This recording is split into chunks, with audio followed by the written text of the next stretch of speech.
अस्सलाम वालेकुम नाज़रीन, मैं हूं शेख रहमत अली, आप देख रहे हैं क्राइम टुडे न्यूज। नाजरीन, उज़मा शाकिर जो कांग्रेस के सीनियर लीडर हैं, उनसे आज खुसूसी बात की क्राइम टुडे की जानिब से। उन्होंने कई ऐसे बातों से पर्दा उठाया जब इख्तिदार में बीआरएस पार्टी रियासती हुकूमत में थी और मरकजी हुकूमत भारतीय जनता पार्टी थी। उस वक्त इन 10 सालों में अगर कांग्रेस पार्टी की जानिब से कोई ज्यादा एहतजाज करते थे या ज्यादा हुकूमत की पॉलिसियों के खिलाफ एहतजाज करते थे तो वो थे उज़मा शाकिर। लेकिन आज कांग्रेस पार्टी इख्तिदार में आने के बाद आहिस्ता आहिस्ता मुसलमानों को, माइनॉरिटीज को दूर कर दिया गया है। जिस तरह से बड़े बड़े वादे दावे किए गए थे मुसलमान माइनॉरिटीज के लिए, वो सारे के सारे वादे दावे खोखले नजर आ रहे हैं। कैबिनेट में एक भी मुस्लिम को मिनिस्ट्री नहीं दी, एमएलसी अभी तक नहीं दिया गया। आमिर अली का एक नाम आया था लेकिन वो भी कोई ना कोई वजह से उनका भी पोस्ट रुका हुआ है। और यही वजह है कि कहीं ना कहीं मुसलमानों की नुमाइंदगी करने वाला कांग्रेस पार्टी में कोई लीडर नहीं। इस मौजू पर भी बात की उज़मा शाकिर से, क्योंकि उज़मा शाकिर लगातार इंडिया लेवल पर काम करते हुए आए हैं और उनसे खुसूसी बात करने पर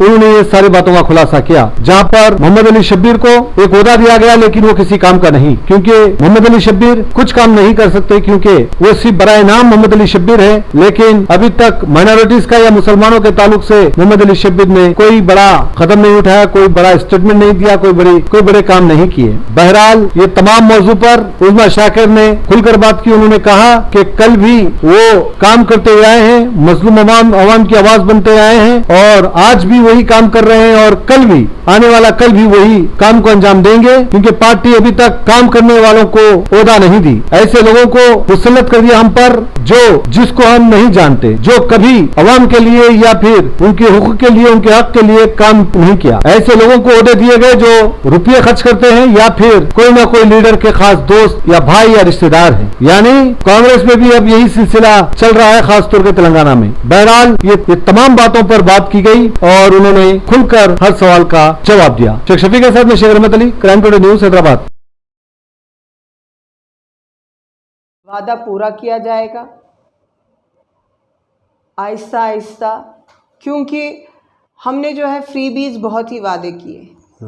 फॉर एग्जांपल गैस सिलेंडर 500 का, 200 यूनिट करंट का, बस सर्विस फ्री है। इसके लिए बजट भी होना, और सेंटर में अपनी हुकूमत नहीं है तो वो कहीं ना कहीं पे क्लैशेस आते हैं। और कांग्रेस पार्टी का जो वादा रहता है पक्का और सच्चा रहता है। फॉर एग्ज़ाम्पल कर्नाटक में जितने भी वादे इलेक्शन से पहले किए थे, मेरी परसों ही बात हुई तो अवाम बहुत खुश है। वहाँ की अवाम कह रही है कि यहाँ पे हर एक वादा पूरा हो रहा है, चाहे वो गैस सिलेंडर का है, बिजली का है, हर वादा वहाँ है, चाहे वो बस का है, हर वादा वहाँ पूरा किया जा रहा है।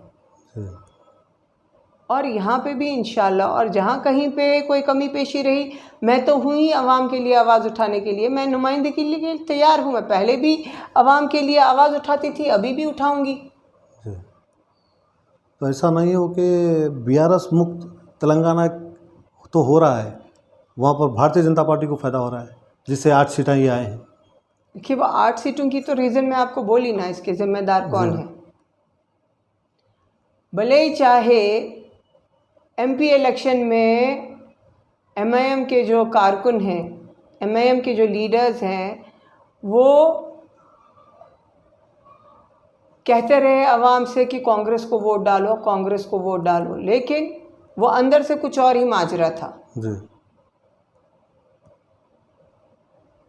ज़ाहिरी तौर पे कह रहे थे कांग्रेस को डालो, लेकिन बातिल पे कुछ और ही था। अब अगर इनकी 8 सीटें आई हैं तो इसकी वजह बी टीम है।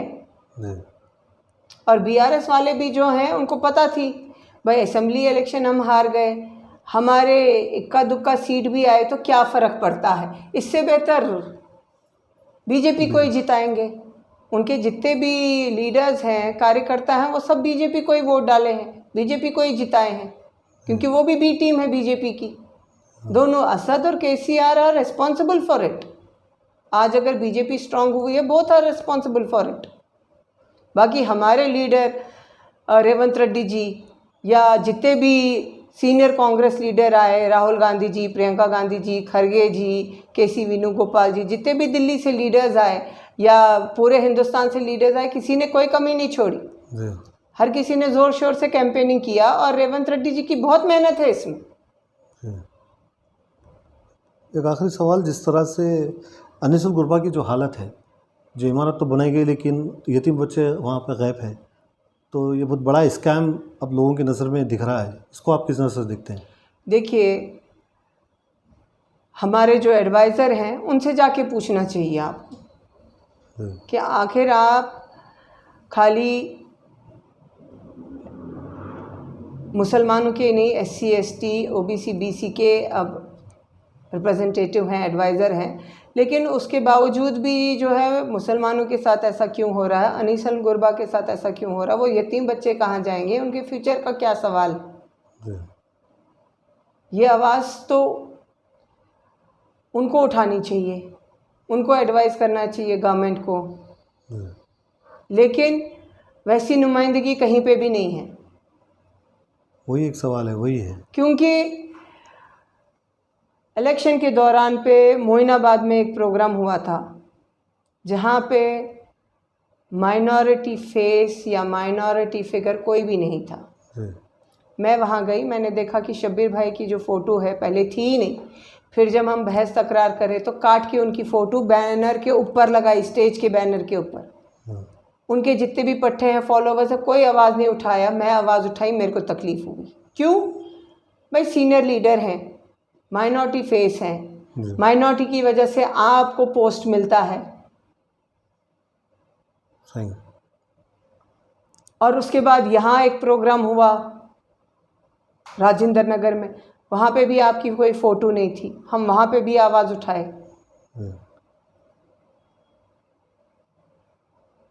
भाई, आप मोहम्मद अली शब्बीर खाली एक माइनॉरिटी के ही लीडर नहीं हैं, अब आप SC ST OBC के भी लीडर हैं, तो आपकी फ़ोटो तो रहनी चाहिए ना हर प्रोग्राम में, लेकिन कहीं पे भी नहीं है। क्यों ऐसा कि आप शेड होते हुए जा रहे हैं? आप किसी को आगे नहीं करें, आप किसी को आगे नहीं बढ़ाए, आप अपने सिवा किसी और को लीडर नहीं बनाए।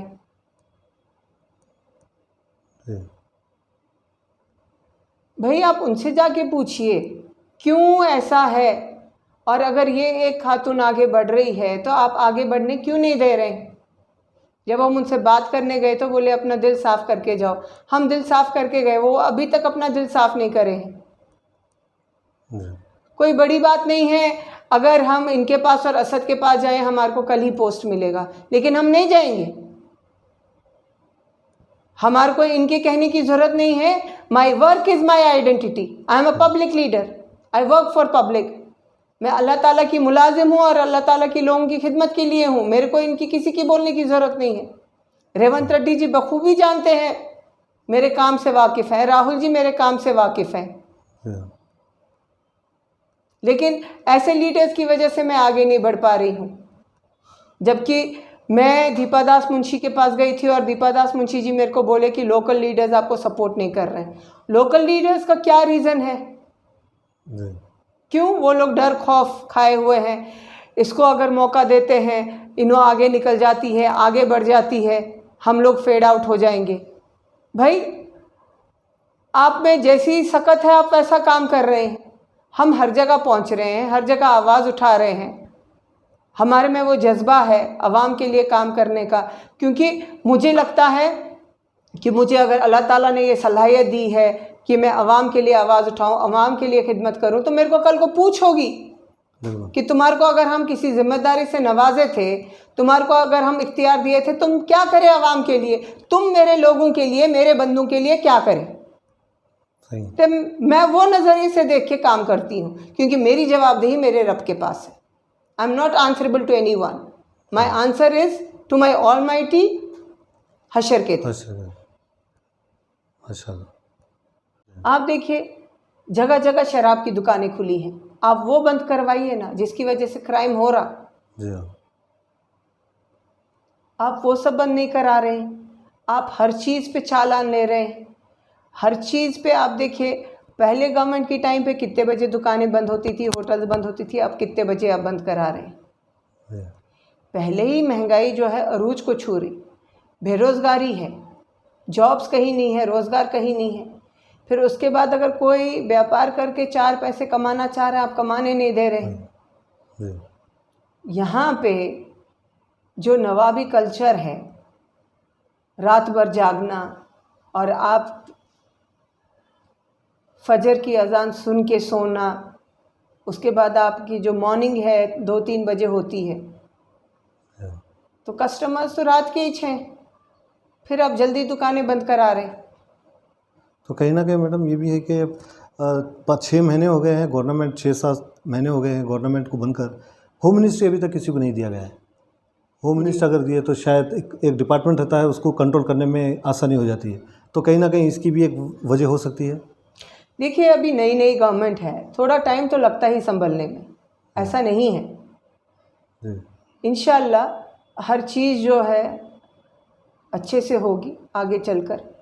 तेलंगाना जो है नंबर 1 स्टेट माना जाएगा पूरे हिंदुस्तान में, तरक्की में, रोज़गार में। कैसे तरक्की कैसे होगी मैडम? जो असेंबली में भी कोई एक मुस्लिम एमएलए नहीं है जो नुमाइंदगी कर सके मुसलमानों की, वो इसलिए नहीं पार्लियामेंट क्योंकि में भी हमारे पास, मैं आपको बोली ना कि बदनसीबी यही है, हमारे पास कोई मुस्लिम लीडर नहीं है। अब आप शब्बीर अली को ले लीजिए, उन्होंने कौन से छोटे लीडर को आगे किया या उसको लीडर बनाया, किसको सपोर्ट किया, किसका नाम लिया, किसको आगे किया। अपने पास ये बहुत बड़ी जो है कमज़ोरी है, एक बहुत ही बड़ा गैप है कि आप यहाँ पे हैं शब्बीर अली, और आपके जितने भी फॉलोवर्स हैं, जितने भी आपके पट्टे यहाँ पे बोलते हैं पॉलिटिकल, इसमें मैं फ़लाँ का पट्टा हूँ, लेकिन आपने अपने कौन से पट्टे को आगे किया, आपने किसको लीडर बनाया? बहुत ही गैप है, बहुत ही वैक्यूम है दोनों के बीच में। अगर आप किसी को आगे करते थे, किसी को आप जो है उठाते थे, लीडर बनाते थे, तो वो गैप जो है ख़त्म हो गया होता था, वो वैक्यूम फिल हो गया होता था। लेकिन you are yourself responsible for it, कि आपने किसी को सपोर्ट नहीं किया, किसी को आगे नहीं किया। तो गैप कैसे ख़त्म होगा? क्योंकि अब बहुत लंबा कांग्रेस को चलना है, अभी 5 साल कांग्रेस को चलना है, फिर कैसी नुमाइंदगी कैसे होगा? क्योंकि शब्बीर अली से तो कोई उम्मीदें है नहीं, क्योंकि मोहम्मद अली शब्बीर जो है उनको एक, देखिए, जब तक कांग्रेस के मुस्लिम लीडर्स हैं अपने लिए एक कायद को नहीं चुनेंगे, अपने लिए एक लीडर को नहीं चुनेंगे जो उनके लिए आवाज़ उठाए। हम गोलकुंडा होटल में एक प्रोग्राम करे थे लंच के साथ। हमारा मुद्दा ये था, हमारा कायद कौन, हमारी आवाज़ उठाने वाला स्टेट में कौन, सेंटर में कौन। उसमें हम शब्बीर भाई को बुलाए थे, नहीं आए, जबकि हमारा मुद्दा यही था कि हम उनको आगे करेंगे। वो ऑलरेडी माइनॉरिटी लीडर है, माइनॉरिटी फिगर है, माइनॉरिटी फेस है, सीनियर लीडर हैं, लेकिन आए नहीं। उसके बाद हम फ़ेरोज़ भाई को आगे करें, फिर फ़ेरोज़ भाई भी थोड़ा ही चल के जो है दम तोड़ दिए। उसके बाद जो है ईसा मिस्री भाई को आगे करे, लेकिन वो भी जो है वहीं पे ख़त्म हुआ। अगर हम अपने आप को खड़े वहाँ करे होते थे तो हम बखूबी अभी तक ज़िंदा रहते थे, क्योंकि हम में वो जज्बा है और हमारे अंदर जो काबिलियत है। ये मैं अपनी तारीफ़ नहीं कर रही हूँ, क्योंकि अगर आप देखेंगे हाल ही में राहुल गांधी जी एक बयान दिए थे, उस बयान से जो है बीजेपी वालों को तकलीफ़ हुई थी और बीजेपी वाले जो है पिछले हफ्ते धरना करे कांग्रेस ऑफिस के बाहर। आप मीडिया वाले हैं, मैं आपसे एक सवाल पूछती हूँ, पिछले 10 साल में आपने कब देखा कि कांग्रेस वाले बीजेपी ऑफिस के बाहर धरना करे क्या? लेकिन जब असदुद्दीन ओवैसी कुछ बोले, उसके ऊपर जो है बंडी संजय बोले कि अगर रोहिंग्या और बाकी मुल्क के लोग अगर हैदराबाद में होंगे तो मैं हैदराबाद पे ओल्ड सिटी पे सर्जिकल स्ट्राइक करूँगा। तो बीजेपी ऑफिस के बाहर कौन धरना करे? उज़्मा शाकिर। या जब सलमान अज़हरी जी को, मुफ्ती सलमान अज़हरी जी को अरेस्ट करे, बीजेपी ऑफिस के बाहर कौन धरना करे? उज़्मा शाकिर। क्यों? क्योंकि मैं अवाम की लीडर हूँ, अवाम के हित में बोलने वाली हूँ, और जहाँ कहीं पे अवाम पे जुल्म हो रहा है, अवाम के ऊपर एट्रॉसिटीज़ हो रही हैं उनके साथ में, तो मैं उसके ख़िलाफ़ आवाज़ उठाने वाली हूँ। और इन लोगों को ये बर्दाश्त नहीं होता। एक औरत जो है आगे बढ़ रही है, एक औरत जो है हर जगह पहुँच रही है, चाहे वो उस्मान नगर का मुद्दा था, चाहे वो जियागुड़ा रेप केस का था, उप्पुगुड़ा रेप का था, मोइनाबाद रेप का था, क्या कहते हैं बोधन रेप केस का था, जगतियाल का जो एट्रॉसिटी वो मुस्लिम बच्ची पे हुआ बस में, एसआई उसके साथ बदतमीज़ी कर, चाहे वो शेख सईद बावज़ीर मरहूम का मर्डर था, सरूर नगर मर्डर का था, हर मुद्दे में मैंने आवाज़ उठाई है। हमारे कांग्रेस पार्टी में जितने भी अब मुस्लिम लीडर्स हैं या जितनों को भी अब ये पोस्ट मिला है, उनमें से आप मुझे बताइए उनका सोशल मीडिया देखकर, टटोल कर, कि उन्होंने किस मुद्दे पे, किस एट्रॉसिटी पे आवाज़ उठाई है। क्योंकि हम काबिल हैं डिप्टी सीएम पोस्ट के लिए, होम मिनिस्ट्री पोस्ट के लिए, दे दीजिए हमें। हम तो हमेशा पब्लिक के लिए आवाज़ उठाए हैं, पब्लिक के बीच में रहकर, एक्स गवर्नमेंट खिलाफ के बोलकर, अपने ऊपर केसेस बुक करके जी। लेकिन उसके बावजूद भी हम कहीं नहीं हैं। जब कांग्रेस पार्टी स्ट्रेचर पे थी, कांग्रेस पार्टी को कोई पूछ नहीं रहा था, कांग्रेस पार्टी को छोड़ के जा रहे थे, हम कहीं नहीं गए। हमारे को बीजेपी से ऑफर आई, हम नहीं गए। बीजेपी की तरफ से हमारे को बहुत बड़ा पैकेज था, हम नहीं गए। क्यों? हम शुरू से कांग्रेस में थे। और कांग्रेस पार्टी जो है एक ऐसी पार्टी है जो नेशनल पार्टी है और सबको साथ में लेके चलने वाली पार्टी है,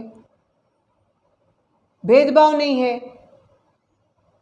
ये हमारे लीडर की आइडियोलॉजी है, राहुल गांधी जी की, राजीव गांधी जी की, इंदिरा अम्मा की, उनकी ये आइडियोलॉजी है। मेरे लीडर्स वो हैं, मैं उनकी आइडियोलॉजी पे चलती हूँ। कई लोग मैडम उस पुराने शहर से भी हमको कॉल किए थे कि कोई कांग्रेस का ऐसे लीडर जो ये सवाल को उठा सके, इस पर खुलासा कर सके। तो हमारी नज़र में आपसे बेहतर कोई नहीं, क्योंकि आप ओल्ड सिटी में करीब से जाने हैं और ओल्ड सिटी में अच्छा आपने काम किया है। जिस तरह से राहुल गांधी हमेशा जो है पार्लियामेंट में ये कहते रहे कि अडानी के ख़िलाफ़ रहे हो, लेकिन रेवंत रेड्डी अडानी को लेकर पुराने शहर में जो है इलेक्ट्रिसिटी बिल के ताल्लुक से एक मुहिम चला रहे हैं। बताया जा रहा है कि 75% गवर्नमेंट के रहेंगे, 25% उनके रहेंगे मीटरों को जो रिकवरी के लिए। तो इसके ताल्लुक से कहीं ना कहीं रेवंत रेड्डी के ऊपर अब शक आ रहा है कि ये क्या, ये कांग्रेस के वाक़ई के लीडर है या फिर इनका कहीं ना कहीं दिल अलग जगह है, दिमाग अलग जगह है। नहीं नहीं, ऐसा कुछ भी नहीं है। जो भी है, रेवंत रेड्डी जो है एक माने हुए जो हैं लीडर हैं और अवाम की बेहतरी के लिए ही जो है ये कदम उठाया गया है। क्योंकि जहाँ पे कहीं पे अब बिज़नेस हब की बात आती है तो अदानी अंबानी है, तो ओल्ड सिटी की आवाम की बहबूदी के लिए किया गया है, ऐसा कुछ भी नहीं है। सवाल ये था कि राहुल गांधी खिलाफ थे अडानी के और रेवंत रेड्डी जो है उनको अडानी को लेकर आ रहे हैं। देखिए, वो कहते हैं ना कि मजबूरी का नाम नरेंद्र मोदी, अब वैसा हाल हो गया है। तो आवाम की बहबूदी के लिए ऐसा करना पड़ा और कुछ भी नहीं है। रेवंत रेड्डी जी जो है सोच समझ के ये फैसला करे हैं। बहुत ही माने हुए लीडर हैं वो, ऐसा कुछ भी नहीं है। आने वाले टाइम में आप किस तरह से देख रहे हैं कि क्या कैबिनेट में या फिर दूसरों में होंगी, कोई मुस्लिम को कोई दिया जाएगा या एमएलसी दिया जाएगा? क्यों नहीं दिया जाएगा? देखिए, हर पार्टी में जो है, हर गवर्नमेंट में किसी न किसी मुसलमान को जो है नुमाइंदगी के लिए रखा गया है, मिनिस्ट्री के लिए रखा, एमएलसी के लिए। फॉर एग्ज़ाम्पल टीआरएस गवर्नमेंट में महमूद अली जी थे, होम मिनिस्टर भी थे, डिप्टी सीएम भी थे, भले वो रबर स्टैम्प थे, लेकिन एक मुसलमान को हमने दिया नाम के तौर पर, यहाँ पे भी देंगे इंशाल्लाह। तो इतने महीने गुजर गए, अभी तक तो कुछ भी गवर्नमेंट की तरफ से कोई ख़ास खुशखबरी नहीं आई अभी तक के कोई मुसलमान के लिए कि भाई हम इनको देंगे बोलकर। नहीं, देखिए, इनको दिए थे, आमिर अली खान भाई को दिए थे, लेकिन बदनसीबी उनकी कि उसके ऊपर स्टे लाए टीआरएस वाले, क्योंकि वो गवर्नर कोटे के जो थे एमएलसीज थे, उसके ऊपर स्टे आया। लेकिन इंशाल्लाह जो है जल्दी ही किसी न किसी मुसलमान को जो है बिठाया जाएगा। अब ये भी रेवंत रेड्डी पर भी ये इल्ज़ाम लग रहे हैं मैडम कि रेवंत रेड्डी आवाम से जो वादे किए थे वो वादों को पूरा करने की बजाय और सिर्फ बीआरएस के लोगों को लेने की चक्कर में बीआरएस पार्टी को खाली करने की चक्कर में लगे हुए हो। दूसरा कोई काम जो अभी तक कोई डेवलपमेंट का काम नहीं किया, कोई शुरू नहीं किया, कोई मीटिंग्स नहीं की, कोई माइनॉरिटीज़ के साथ मीटिंग नहीं की। और जो भी मोहम्मद अली शब्बीर को जो ओहदा दिया गया है, मोहम्मद अली शब्बीर भी उस काबिल नहीं है कि वो किस तरह से मुस्लिम को, बीसी को, एससी को जिसको जो फ़ायदे पहुँचाना है वो नहीं कर सकते। तो यह कहीं ना कहीं सवाल उठ रहे हैं, तो इसको किस तरह से आप देखते हैं? जहाँ पे भारतीय जनता पार्टी की सोच ये थी कि कांग्रेस मुक्त भारत करेंगे, वहाँ पे ये है कि बीआरएस मुक्त तेलंगाना, जी, क्योंकि पिछली हुकूमत कुछ काम नहीं करी। जिस तरह अवाम के जज्बात के साथ खेली, जिस तरह झूठे वादे करी, चाहे वो वक्फ बोर्ड ज्यूरिडिक्शन का था, इस्लामिक सेंटर का था, नया हज हाउस का था, KG to PG था, 12% रिजर्वेशन का था, हर चीज़ जो है वादे करी, अवाम के जज्बात के साथ, दिल के साथ खेली, उसमें से एक भी वादा पूरा नहीं करी। तो इसलिए कांग्रेस पार्टी को लगता है कि ये लोग जो है अवाम के बीच में या अवाम के लीडर कहलाने के लायक नहीं हैं। जब आप, क्योंकि आप अगर आप लीडर बनते हैं, आप किसी कुर्सी पे बैठते हैं, तो उसमें अवाम का हाथ होता है। अवाम आपको किस लिए चुनती है? अपनी बहबूदी के लिए, जी, अपने जो मसले मसाइल हैं वो हल हो। लेकिन आप फिर इक़्तिदार में आके आप अवाम को भूल जाएंगे, आप अवाम के ख़िलाफ़ काम करने लगेंगे, तो आपका कोई हक़ नहीं है वो कुर्सी पे बैठने का। तो रेवंत रेड्डी जी की यही सोच है कि BRS मुक्त तेलंगाना होना चाहिए, और जो भी कांग्रेस पार्टी ने वादे किए हैं, अभी तो शुरुआत है, पार्टी को ज़रा संभलने में टाइम लगता। बहुत बहुत शुक्रिया मैडम। ये थे उज़्मा शाकिर मैडम, जो वाज़ेह तौर पे खुलासा किए हैं कि किस तरह से उनका काम ही उनकी पहचान है। क्योंकि हमने भी देखा है और आवाम भी देखती है कि कहीं पर भी कोई जुल्म होता है, कहीं पर भी कोई आवाम के साथ नाइंसाफ़ी होती है तो वे पहुंचते हैं। और अब जब कांग्रेस इक़्तिदार में आई है तो अब कई लोगों का ये सवाल था कि कांग्रेस नाइंसाफ़ी कर रही है मुसलमानों के साथ। उन्होंने वाज़ेह तौर पे क्या कहा कि आने वाले टाइम में ये सारे मसले हल होंगे, और रेवंत रेड्डी से ये उम्मीद है कि रेवंत रेड्डी आने वाले टाइम में मुसलमानों के साथ इंसाफ करेंगे। उम्मीद करते हैं। देखिए, लोकल लीडर्स पहले भी खिलाफ थे रेवंत रेड्डी जी के खिलाफ। जी, उत्तम कुमार रेड्डी जी, बट्टी विक्रमार्का जी, जग्गा रेड्डी जी, कोमत वेंकट रेड्डी जी, हनुमंत राव जी, लेकिन उसके बावजूद भी रेवंत रेड्डी जी PCC प्रेसिडेंट बने और अब CM बने। काम की पहचान, काम की पहचान जी है। हाँ, बिल्कुल। और अगर अब आला हाईकमांड कच्चे कान के रहेंगे या रेवंत रेड्डी जी कच्चे कान के रहेंगे, जी, और जहाँ पे लोग कहेंगे कि ये बाहर की हैं, ये आउटसाइडर हैं, इसको कैसा पोस्ट देते, तो ये गलत बात है। बिल्कुल। भाई, आपके खिलाफ लोकल लीडर्स थे, आप फिर भी PCC बने, आप फिर भी CM बने, तो आप हमें भी मौका दीजिए। हम में वो जज्बा है, हम में वो क्वालिटी है आवाम के लिए काम करने की, आगे बढ़ने की, जी, तो आप हमें मौका दीजिए ताकि हम खुली सतह पे आवाम के लिए काम कर सकें। बिल्कुल। बिल्कुल यही उम्मीद है कि काम करने वालों को अहमियत दें और काम करने वालों को ओहदा दें, ताकि जो आवाम की उम्मीदें हैं, जैसे उज़्मा शाकिर मैडम जैसे लोगों से उम्मीदें हैं, वो उम्मीदें जो है बरकरार रहें। और काम करने वालों को अगर आप देंगे तो शायद आने वाले, जिस तरह से रेवंत रेड्डी ने कहा कि 20 साल तक हम हुकूमत करेंगे तेलंगाना में, उम्मीद है कि आप अगर ऐसी पॉलिसी करेंगे तो यकीनन आप 20 नहीं 50 साल भी तेलंगाना में हुकूमत कर सकते हैं। शेख शफी के साथ मैं शेख रहमत अली, हैदराबाद।